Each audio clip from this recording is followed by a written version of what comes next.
I've got blue balls. Adam and Dan, unrelated, Jackson's talking. Hi, Adam. How are you? Hello, Daniel. I'm very well. How are are you going? I'm very well. Hey.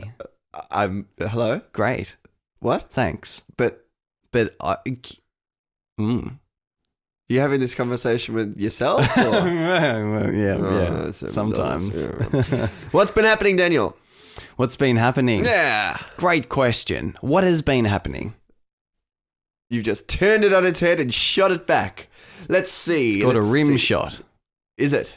No, I don't think. I think you're thinking of no. something else. Okay, that's something else. Think of Yeah. We'll think about that. We'll Yeah, do some. the guy from Hey Dad, we'll- right? We'll do some Google image searches to jog our memories. What have I been to? I've been to Malaysia. You have? I have. I went there on work for a little under a week. What, and you dressed up in your business suit and off you shot? Dressed up in my business suit, yes, and performing in my business shows, yes. Chicken head suit under the arm? That's it. No, I was helping out with the Ben 10 live stage show. Oh, right. So you work backstage and... I work on the show in some way or another. Can you not... Is this part of your contract? It's part of my contract. I'm not allowed to divulge anything more than that. Why? Well, because you don't want to ruin the illusion? Yeah, absolutely. Who is Ben 10? He is amongst us. No, it's not that. It is, but Among us? for the kids in the audience, right? Ben 10 on stage is Ben 10. Right. And that's that. Uh-huh. But you saying it right now to me Yes. and our listeners. Yes. How is that breaking the illusion to children? Is it just because our listeners might be children, obviously. Is it just like mum's a word on Santa? Absolutely, mum's a word on Santa. Santa's Santa. Yeah. I've been Santa, but I'm allowed to say that. I'm not allowed to talk about it with Ben 10. What is sacred is sacred. Exactly. What is Santa. Yes. Right, I understand now. But I make a rubbish Santa. But I was Santa by accident. Anyway, sorry, go on. That's the worst way to be Santa. By Accidental accident. Santa. There's a movie in that. Tim Allen would be great in the lead role. Yeah, he'd be jealous he missed out on that. That or Chevy Chase. I can imagine.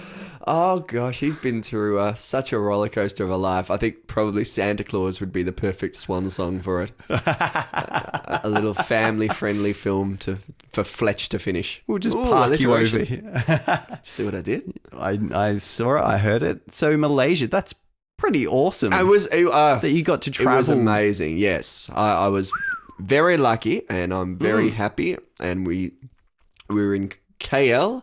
I was about to say the full name, but I was going to stuff it up. Kuala Lumpur. Kuala Lumpur. Very good. Uh-huh. And I've been there once before, and I adore the city. I think it's a great city. You do? Why?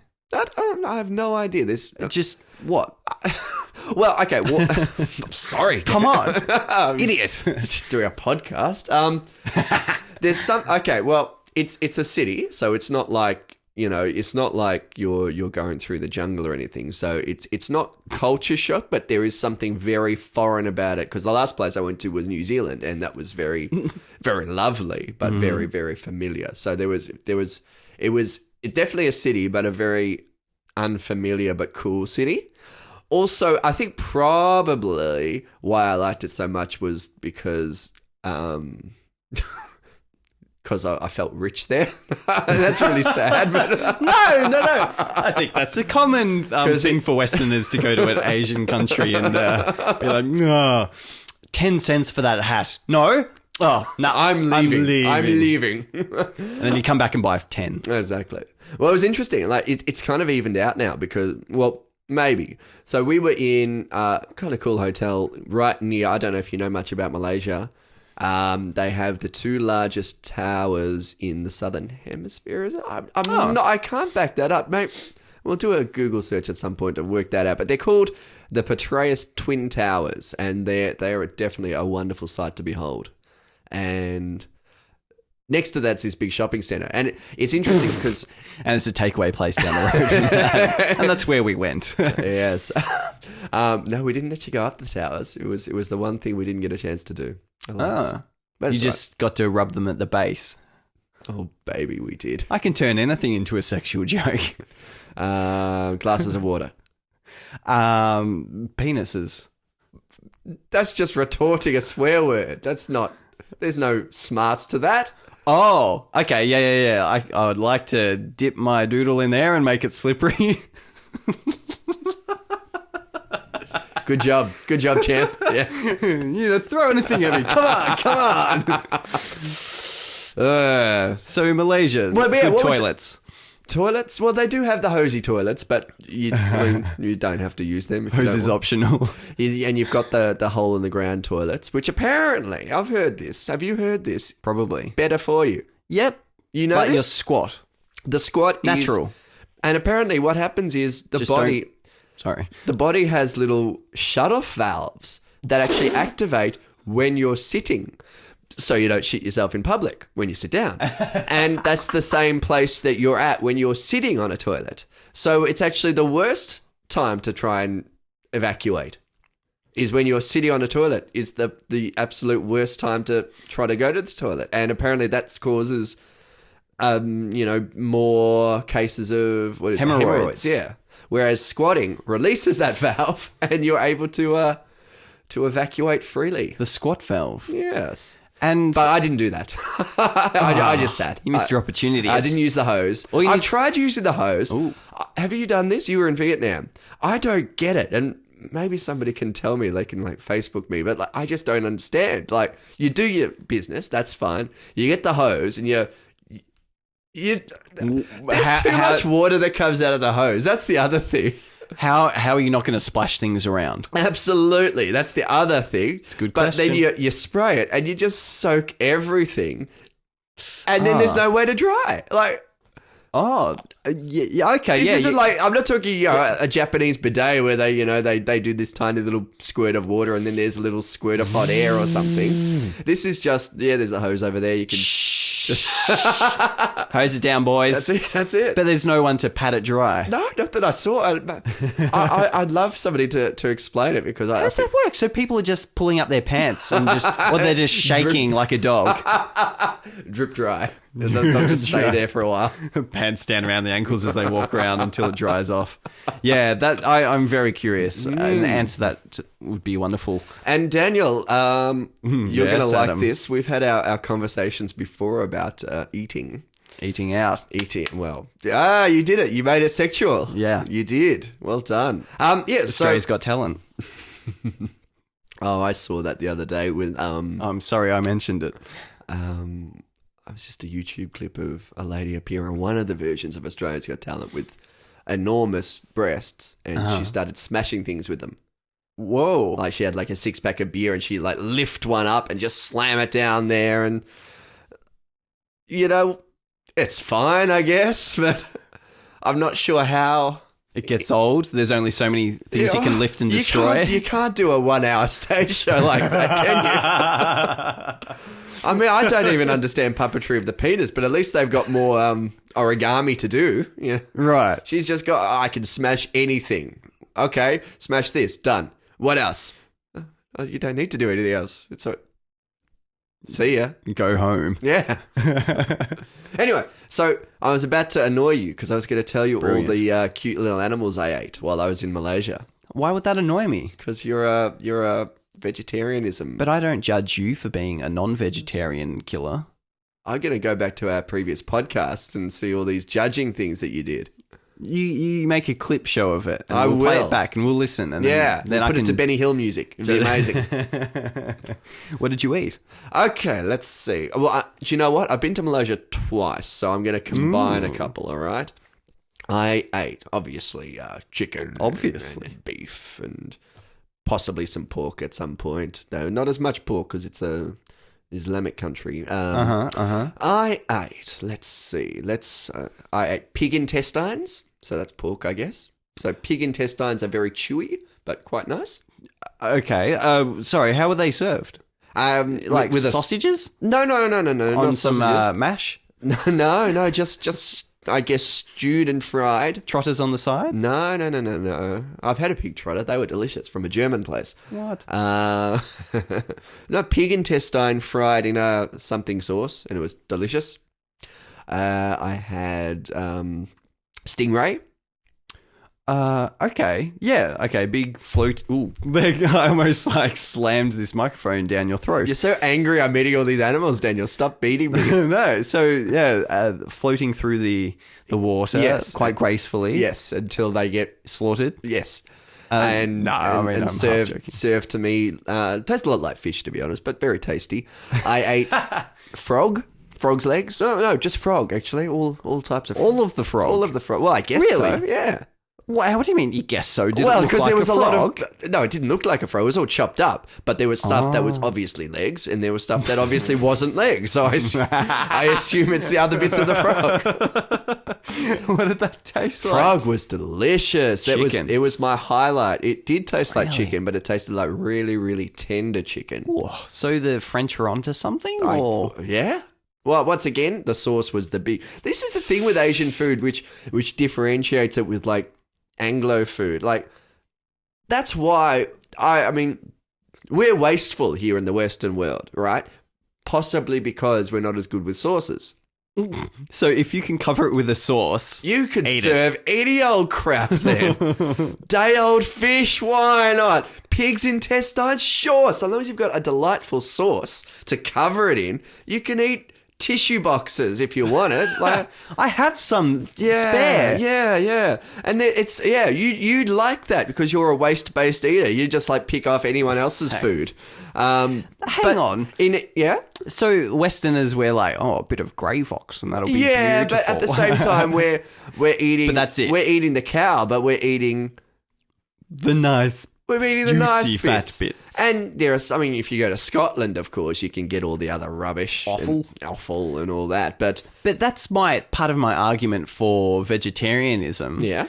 Is that half the time meat tastes nice because of what you've put on it. Just have some freaking tofu and no, that's not put true. the sauce on that instead. No, It'll that's- taste just as good. If you talk to, and I'm not one of these, if you talk to a dedicated steak eater, they Yeah. would punch you in the face for saying that. Probably. Because they will scoff at the idea of putting anything on the steak. Little Worcester? No. A little mustard? Fuck off.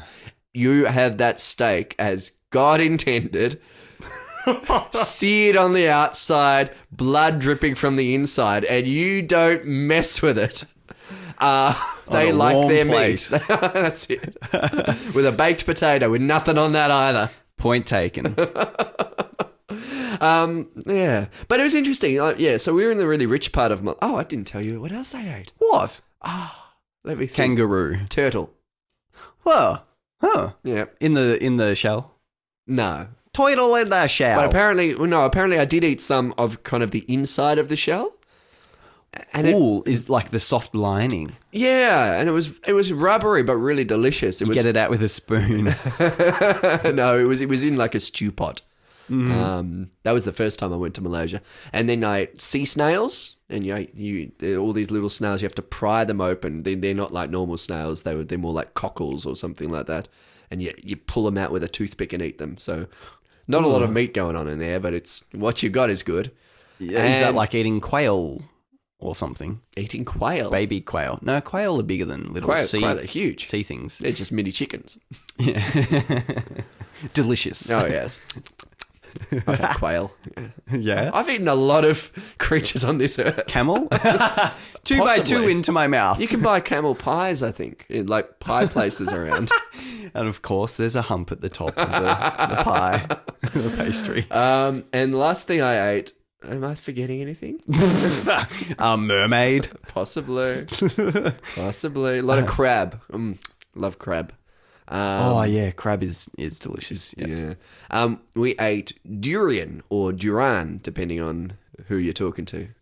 What are those? Duran. It is a fruit. An 80s pop band. It is, with Devo as well. Right. Oh, yeah, I have had that. You've had it. Describe the colour again. Okay, so on the outside it's spiky, but you're not really knowing it from the outside. And on the inside it's yellow and kind of wobbly. And once again, you're not knowing it for the inside. What you're knowing it for is that durian is the stinkiest thing in the world. And it's one of those jokes where when you go to Malaysia, they'll have signs on the hotels saying no smoking in the hotel, no durian in the hotel. They will not let you come in if you've got durian. It smells like kind of a cross between gasoline and a sewer, and it's ridiculous. I've eaten some of this. And what did you think? Did you like it? I think it tastes okay, doesn't it? It tastes okay so long as you hold your nose. Like, Right. it's sweet and kind of creamy, but it's... Because is it a sulfurous smell? There's probably a bit of sulfur going on there too. Yeah. Bit of sulfur action. But the sad thing was when you burped later, you weren't burping the lovely sweet creaminess. You were just burping the awful gasoline sewer smell. It was... Ugh. Oh, it was bad. Wash that down with some frog. Talking to... Yeah. Oh, I could eat that frog now. But talking to some of the locals, they like it. They don't just tolerate it.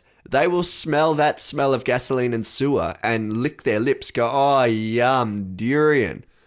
And so we'd eat it if we held our nose and kind of thought of something else while we're eating it. But they actually go for this terrible smell that, isn't allowed in hotels because I guess they've trained themselves maybe. They've learned to love it. But it's one of the most expensive fruits in Malaysia.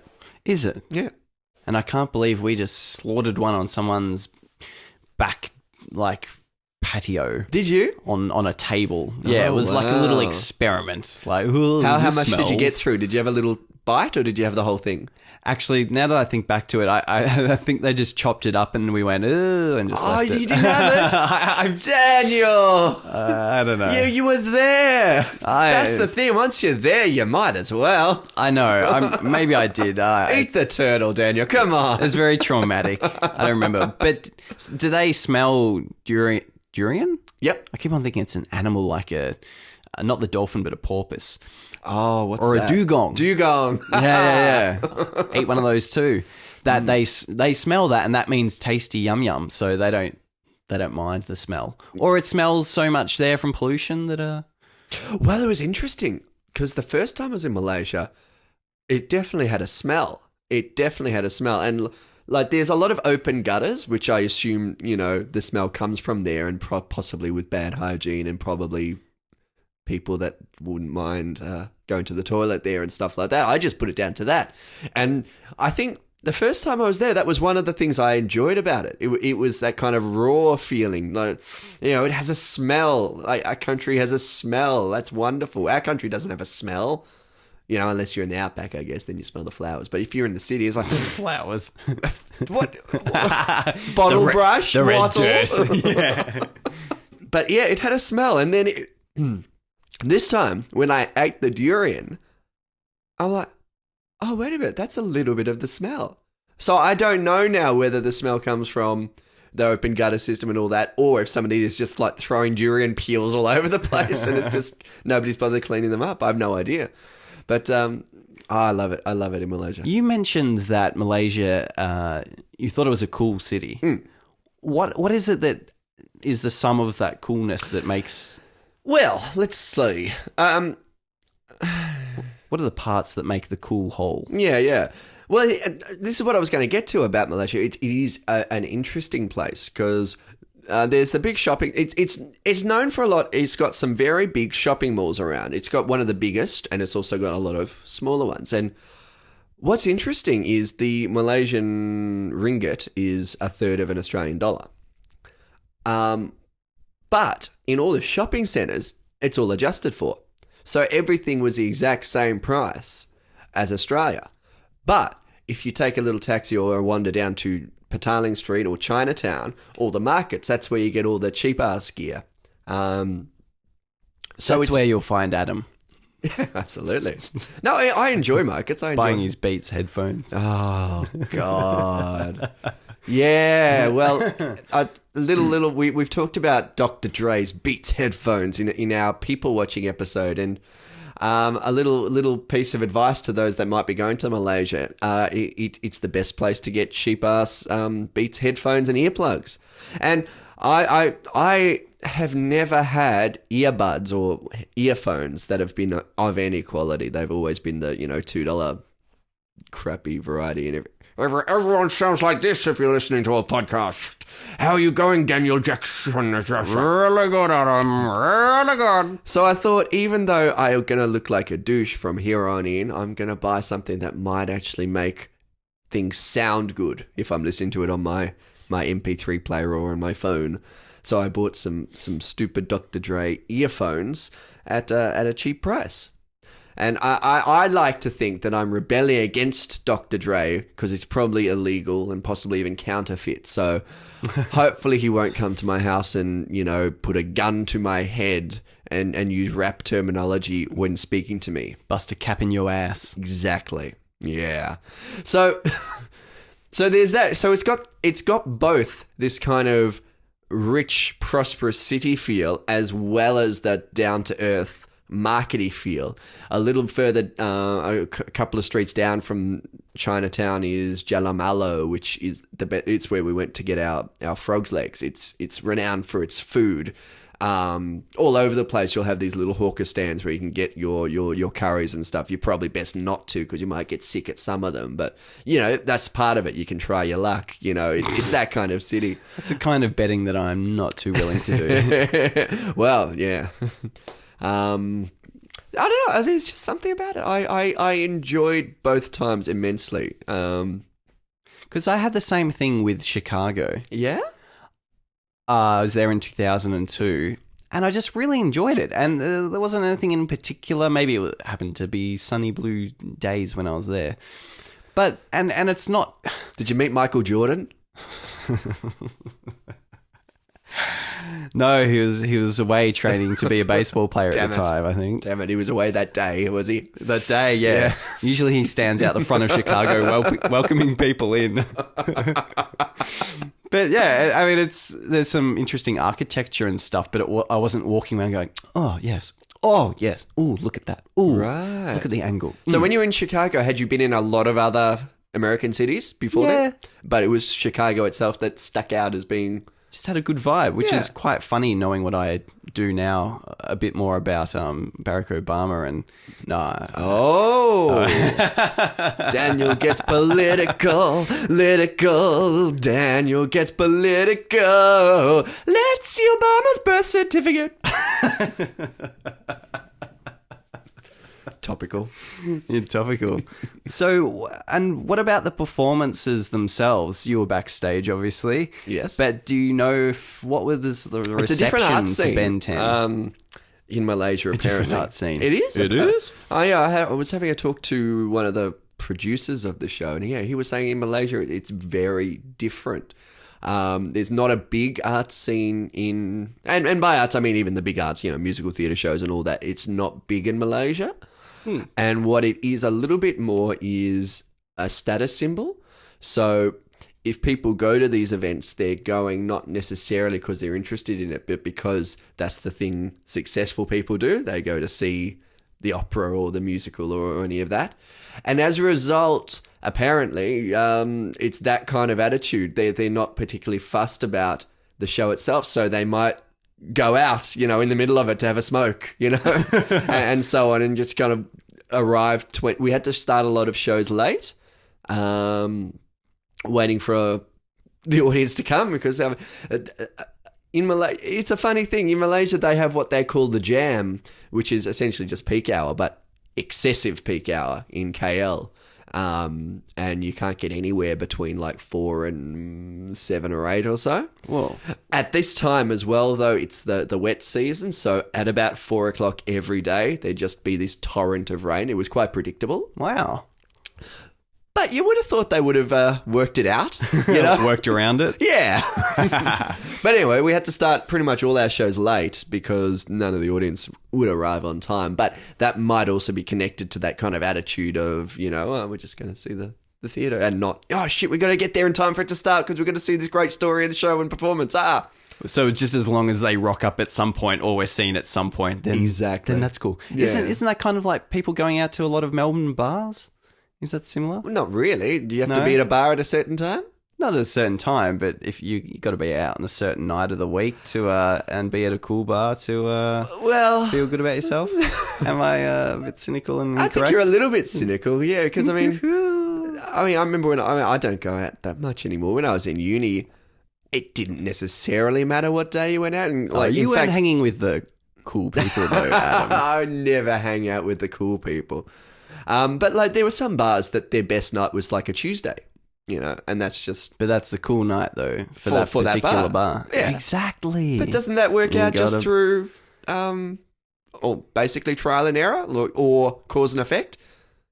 If a lot of people come on this day and then the next day, well, then let's start marketing it as that day is the really good day. Or if they have a happy hour, a lot of people come for that happy hour. Or if that they is have interesting. If they have a musician or a DJ on a certain day and more people will come on that day, isn't that just supply and demand, cause and effect?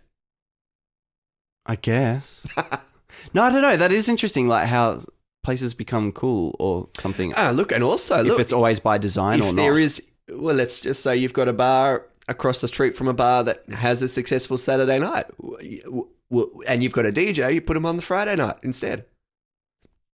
We just sorted everyone's problems out.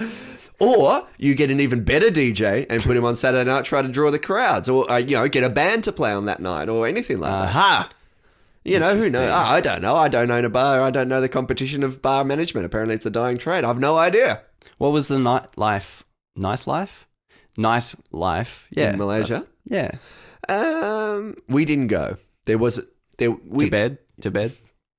Tibet, no, Malaysia. See what I did there? I like my sexual jokes better. Do you? Yeah. Oh. You didn't go out? Didn't go out, no. For a while there, we were trying to work out where the kind of bar areas were.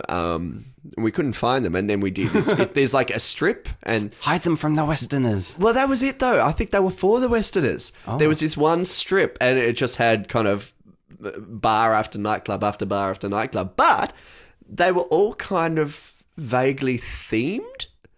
Like they all kind of had like a kind of reed hut look to them, kind of tropical, and Was one called the Tin- Irish bar? there's always an Irish bar. There is, isn't there? Oh, no matter where you go, there's an Irish Couldn't bar. believe that. But no, we never went out. I mean, a lot of the time we were exhausted by the end of the night anyway. But I think it's also a little bit of a different culture. I really do think that strip was for the Westerners. Like, for example, on our last night when I ate all those animals, we went out to dinner at midnight and we came home at 3 a.m. And I think that's possibly more prevalent is, we'll go out late at night, but we won't be going out to drink and dance and stuff. And I see this a little bit. I remember I had a date once at midnight at the Pancake Parlour. What? It Wow. was my first date with my girlfriend that I'm with now. Ah. And it was at midnight at the Pancake Parlour.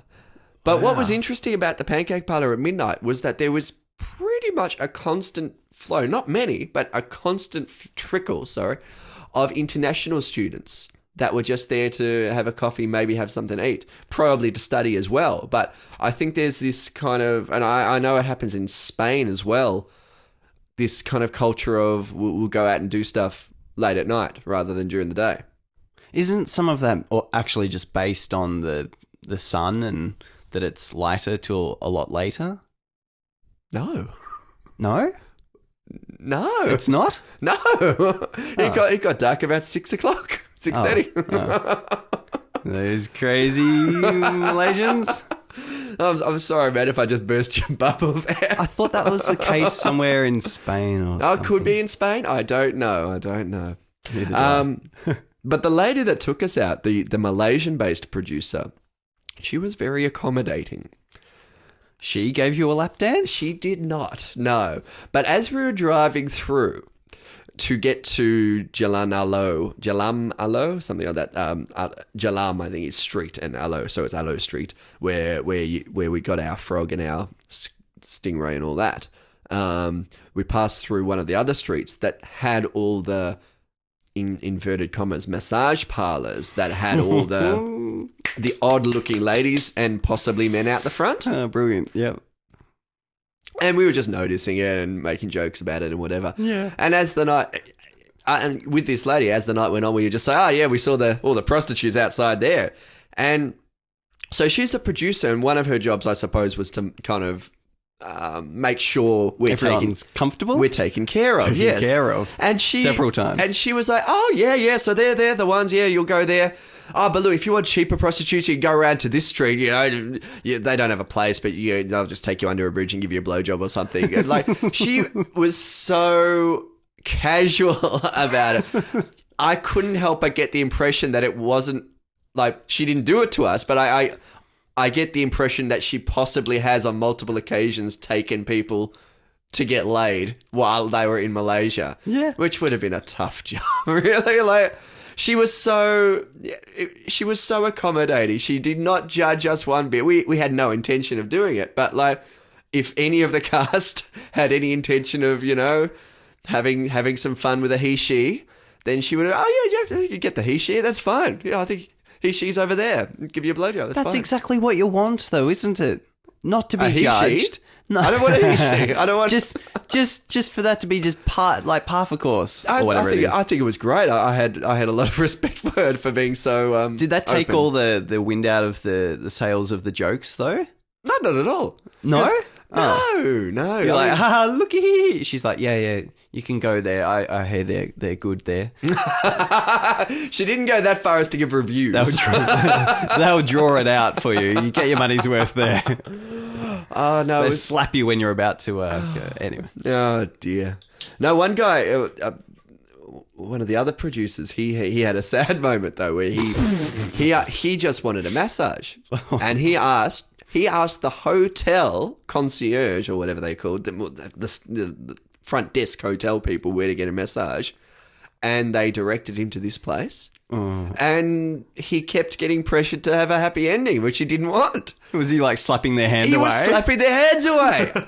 And like, he was like, but this was the hotel. Like, where can I get some clean massage? I mean, I don't know. Like, a guy just wants to be sad sometimes. No, I didn't get a massage, but a couple of the other cast did, and it was apparently amazing. They really good. The ending? No, the massage. Oh, no, okay. legitimately. Oh, what I did though, I went one of the few like just saved money and finished myself off. Yes. No, wasn't that every night and morning? No, we had share rooms. Couldn't do it. You couldn't bring yourself to? Couldn't do it. Oh, let me tell you something gross just as a little intermezzo. Please. I don't know Intermezzo. what that means. I don't know what that means. I just heard that said once and it sounds awesome. Intermezzo from the opera Cavalleria Rusticana, and it's one of the most amazing pieces of music you'll ever hear. Oh, so I shouldn't look it up now. Don't look it up now unless you want to listen to it and let all our listeners. But Intermezzo. Cavalleria. So Rusticana. When I was at, I almost said when I was at Facebook. Wow. When I was in America, same thing. And Definitely. I was there on a kids camp, helping out as a camp counselor. Were you a camp counselor? Camp. I was going to do an impression then, but I'm no good at that. Oh, please, yes. Oh, come on. No, keep you're going. better at camp than I can do a woman's voice. You can do a camp voice.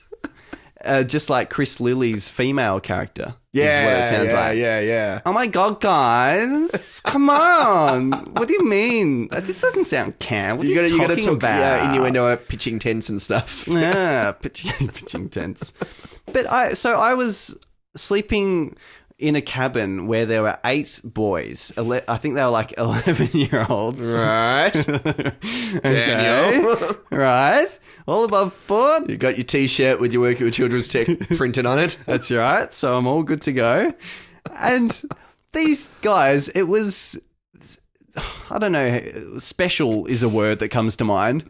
They had no hesitation to just jerk off in their bed as like a good night story almost, in place of.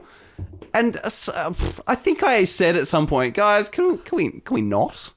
Wow. Yeah, it was just a thing, mind you. Like, were they all doing it together? Like, yeah, in unison. were they organising it? My turn for the magazine. But more to the point, sorry, before you go on, what do they do with a mess? Oh. They'd have to sleep in those sheets then. Maybe there wasn't a mess. Oh, shooting blanks. Maybe. Oh, gee, now you've got me thinking about things I don't want to think about. But Probably for the best. it was disturbing. Yeah. But there were a lot of behaviours amongst the male Americans at that time in that place that I found disturbing as well. Everyone's sitting around. It was summer, sitting around in shorts, and it wasn't unusual amongst groups of guys for the guys just to have their hand down their pants, just. Are we hand on talking the goods. 11-year-olds or the camp counselors? Sorry, this is the camp counselors. Oh, no. You should not or be... just up the shorts, just hand on, You maybe should having a play. not be talking to 11-year-olds while touching your dick. Oh, no, sorry. That's no terrible. 11-year-olds were around at this point. This was just the counselors. Daniel. That really does require explanation. Oh, that's so bad. But it was just what they did. Do you think it's like... It was their culture. Do you think it's also the culture of a lot of... Like, I went to a co-ed school, so Ew. so the girls and boys all over. Do you think there's something about having guys just there together that would kind of perpetuate that mutual jerk-off-ness? Like, do you think it's that, or do you think that camp itself was just a bit weird? No, I think it was just guys that happened to be at a camp. I don't think it had much to do with the actual setting. I would never do that with other guys. I would be too They embarrassed. weren't actually like masturbating. What? They just had their hand on just to make sure it was still there, just to You said they were comfort themselves. masturbating. Okay, so the 11-year-olds in the cabin at nighttime were masturbating. That's what I'm talking about here. Oh. I'm back to the 11-year-old penises, Daniel. Oh, sorry. Okay, yeah, I'm with you. I would, as an 11-year... Fuck. As a 30-year-old, I would never do that with other guys. Okay, what was your question again, please? Do you think it's indicative of Camp mentality. camp mentality, maybe young boys that are all congregating together? What? Congregating. What? Yeah? So it's just Congo, I don't know. Congregating. You thought they were in a conga line of masturbation? That's awful. Okay, let's This hear is a the Spice rude Girls episode. one more time. That's terrible. But yeah, do you think it's indicative of people that are possibly just reaching puberty all at once, but having just guys around them all together? Yeah. I don't think that. Maybe it was just guys together. Like maybe that would happen. I was thinking like if they were just having a sleepover with their cousins and they're like, let's bat off. And Oh no! I think maybe it's just I've guys never. in this particular culture. Oh my gosh! Yeah, it was a bit of a shock to me. Mind you, they have some, and I don't know what the situation with, or if this is just sort of regional, this kind of behaviour, because you know how things vary so In much. Chicago, that's the jerk-off capital. So That's why you liked it so much. There's just an atmosphere. just a smell. Just a smell. Forget petrol, it's just jizz all over every day. I saw Peter Coombs do his act recently. He's still doing it. Isn't that funny He's how still he doing does spaghetti that? bolognese, still doing newspaper. Still does a happy ending. So I didn't get a happy ending. Oh, sorry, can I? Yeah. I just want to specify the region where the Jerk-Off City was.